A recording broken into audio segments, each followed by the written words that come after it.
মদ বানায় উপরে নাম লিখে দিলেন ইসলামী মদ, হয়ে যাবে ইসলামী মদ। ডেমোক্রেসি পুরাটাই শিরকি একটা মতবাদ, হারাম একটা মতবাদ।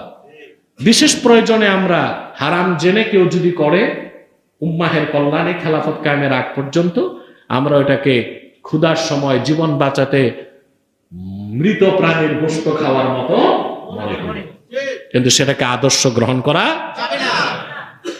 কেউ বের করলো প্যান ইসলামিজম, কেউ বের করলো ইসলামী গণতন্ত্র, সফল হয়েছে না? হয় নাই।